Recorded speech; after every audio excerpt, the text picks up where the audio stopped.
Little nerve-wracking pitching. I feel like every time I pitch someone, it's just one-on-one on a Zoom call, so this is totally different than that. But today we're going to be talking about jambys. So what is jambys? Jambys is performance and activewear for the great indoors. And, you know, I don't think I've gone through my pitch deck once when I've pitched people, so this will be interesting. Usually it's just me telling a story about how I got started. So we will do that today, and this is just, you know, you have to have a vision slide and all that stuff in here. So what is jambys? It all started with a crazy idea. Boxers should have pockets. I don't know why I came up with this idea. I had this idea since I was 10 years old. I think I used to wear basketball shorts all the time that didn't have pockets, so I always used to say, why do boxers not have pockets? And then what happened was I have younger sisters. They would sleep in men's boxers, right? And then they started complaining they didn't have a place to put their cell phone. So I always talked about this idea of boxers with pockets. It was originally supposed to be called Poxers, pocketed boxers. Luckily, my co-founder does all the branding, and he's like, dude, we're not calling it Poxers. But this was just, I had this idea forever, right? I talked about it. I told everyone about it. I always had the entrepreneurial spirit, but I never knew how to take the first step. So for me, you know, I fell into real estate right out of college. I was at WeWork during the heyday, so I have enough Adam Newman stories to pretty much take up the rest of, it'd be like 60 minutes. But so what happened was I just couldn't sleep at night anymore. This was the summer of 2019. I talked about doing this idea my whole life, and I did not want to be someone that talked the talk. So all I did was quit my job at WeWork, and serendipitously met my co-founder, Andrew, and we were like, all we're doing is we're flying to Los Angeles, and we're making $1,000 worth of pockets, and then I can sleep the rest of my life saying I did what I said I was going to do. There's Andrew. We met in college. We're very different, very yin and yang. He is the creative. He's an amazing copywriter. He was a photographer at GQ. And when we met up the first time, pretty much he was like, I think this is a great idea. And he was the first person to ever tell me that. So what we did was we flew out to Los Angeles.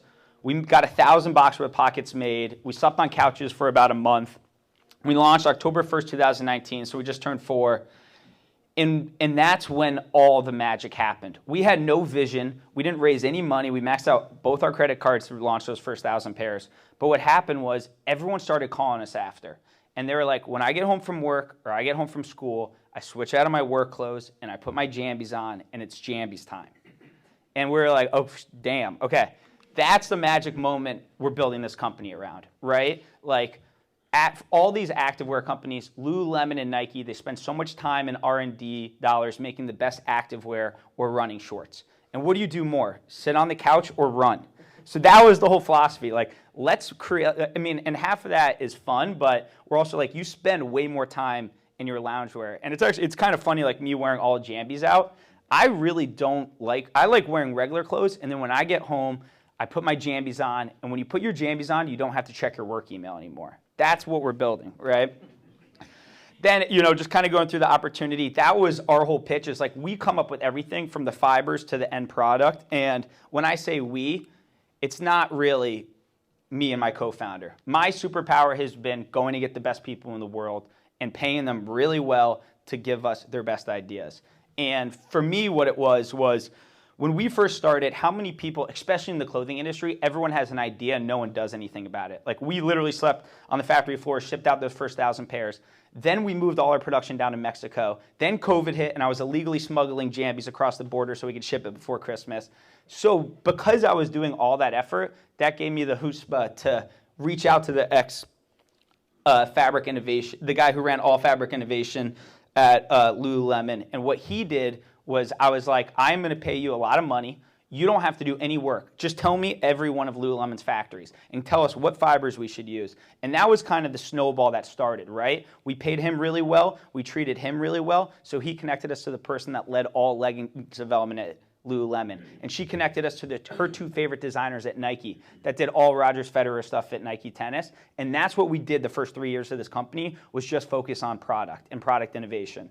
And, you know, I didn't bring a lot of product. This is our Chilux series, but what you guys can't see is this is actually a double pocket in all our products. So we designed, patented our own pocket. So it's a regular pocket down the left side, and then it's a kangaroo pocket that goes across. The reason we did that is when you sit down, we made a backstop so your phone doesn't fall out of your pocket. Half of that is functionality, right? The other half is, wow, these idiots are thinking about making a backstop so my phone doesn't fall out of my pocket. I'm going to trust them to make a comfortable sweatshirt, and I'm going to trust them to make a comfortable sweatpant. This is kind of just traction, and for us, you know, a lot of things with Jambys is the greatest thing for us is our North Star really is Crocs. And, you know, one thing I didn't answer those, how did you sell 1,000 pairs those first 5 days? It's because 95% of people told me this was the stupidest idea ever, but 5% had a visceral reaction, and they're like, I'm buying this, and I'm buying a pair for my significant other, or for my grandparents, or for my little cousins. So, you know, right now we're about 50% male, 50% female purchasers. The things that really can make our business drive is, you know, our returns and exchanges combined is under 5%. And a lot of that is like any one of us could really wear 3 different sizes of Jambys, or the people fall in love with the fabric and they don't just send it back for a return. They give it to someone as a gift and then they just buy another one. This kind of, you know, just going into product strategy, product differentiation, operational advantages, all these things we just don't have time to go through. But, you know, this is what we're building right now is a direct-to-consumer business. All of our acquisition happens online. We should finish this year with about $10 million in revenue. The whole game changer for this year is this is going to be our first profitable year, and a lot of that is because when we started, 0% of our revenue was returning customers, and now it's about 40%. So I talk fast, but hopefully that was as much as I could get in. Okay. Sorry. Great job. So I'm delighted that I'm getting to go first on this one because I think one of the things that you said, and I think every entrepreneur in this room needs to hear it, is the best venture capital you can ever raise is customer sales, right? So kudos to you for getting the sales going and developing the product, getting it out there, and not relying on a whole bunch of venture money. Because for I think probably 95% of the entrepreneurs out there, that's the path. Thank you. I love the focus on the team. By the way, I loved the start, right? Because it was, you know, I mean, you're a walking billboard, so it was wonderful that you came up, and the origin story was really good because, again, investors, customers, you know, they like hearing that story. The amount of time you spent on team was dead on, right? That was wonderful that you and your co-founder, and then you were able to go in and talk about the other folks that you brought in. So I thought that was exceptionally well done. And again, congratulations on the traction that you've gotten, because again, there's nothing that gets an investor more fired up than actual revenue that's being driven. So I did like a couple of other things that you said. One, the focus on the product, right? Just laser focused on why, because, you know, apparel is a notoriously competitive business. There's some, you know, little 800-pound gorillas in that space, and you're explaining why you're a little bit different. I caught a comment you made. I'd love to have heard a little bit more, but your comment about being North Star was Crocs. So because I have to admit I was very interested in Crocs very early on, and the good news is I still own some shares. I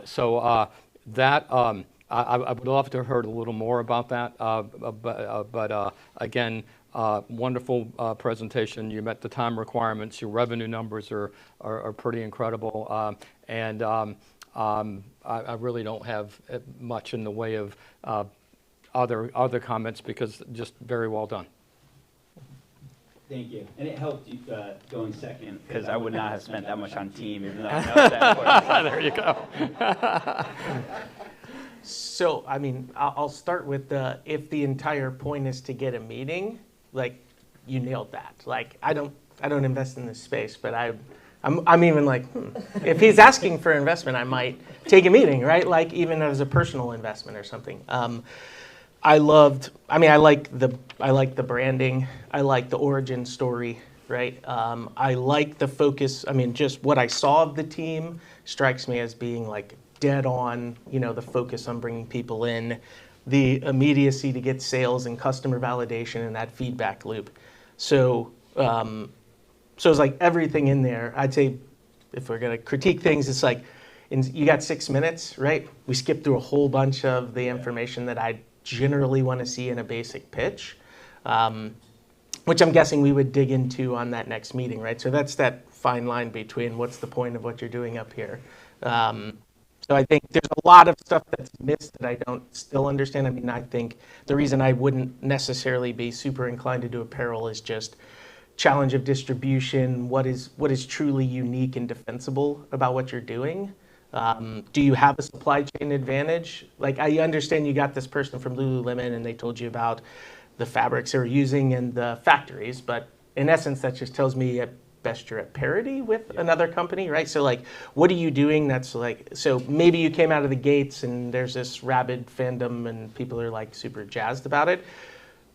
How do you go from the 5% of people that are rabid to the 95% of people who are naysayers? Is there a path to that? Do you need them, right? So I think there's still a lot of questions that I have about whether or not this can be a legacy defensible brand. My number one reason for believing in it is the origin story, right? Is like, it sounds like you are someone who will do whatever it takes to kind of figure out the next problem that needs to get solved. And I think that's like one of the number one traits when we underwrite teams. We actually have a whole rubric of sort of how we underwrite a team. Like, we have a bunch of different dimensions, and like one of them is problem solving, right? Resiliency and problem solving. So entrepreneurship is often, they say, like jumping out of a plane and building the, hang glider or parachute on the way down.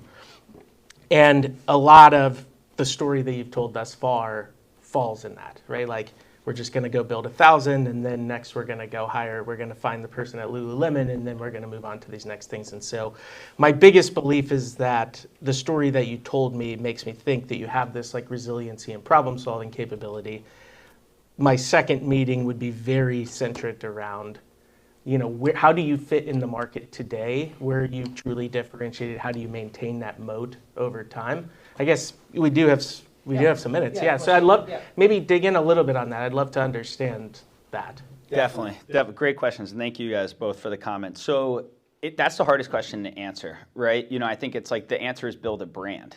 That's the number one. And it's really the intangibles there. I think like the number one thing is my co-founder, how amazing he is as a copywriter and a brand builder. So like my favorite thing he does is all the little things. Like if you read the product descriptions on our website, long jambys are like the sweatpant version of jambys, but it goes sweatpants ? There's no sweating here. Joggers ? If you jog in these, we'll sue you. Like these are meant for chilling, So brand number one, and I think that's another thing, because like I think we've checked all the boxes on a lot of your concerns, but you can't really go through those on the pitch deck. So we have taken angel investments, and the largest angel investors are the founders of Fabletics, who's a massive company. They connected us to their factory in China, so we still use the same fabric mills as before, but their factory now gives us, we don't have to put any deposits down, we get net payment terms, we have, all the fabrics we use, we're the only ones that are allowed to use it, and they actually invested in the company as well.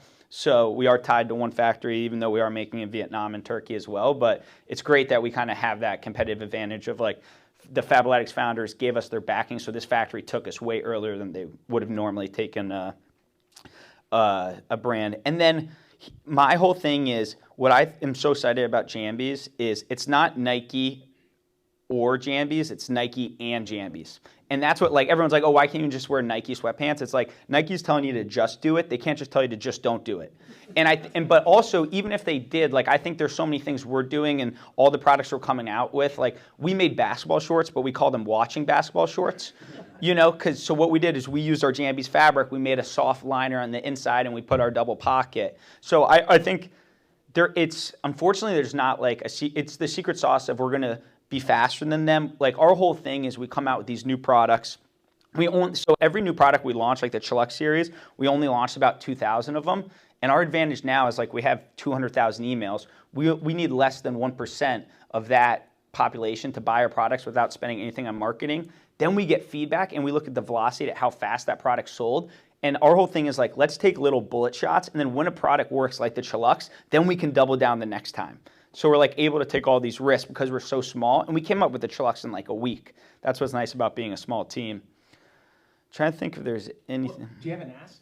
Is there something you're looking for? We're always raising capital. I think that's what's tough as a hard goods company. So we've raised about $3 million today, all on safe notes. Our plan right now is this is going to be our first profitable year, so we won't need to raise again, which is the best time to raise.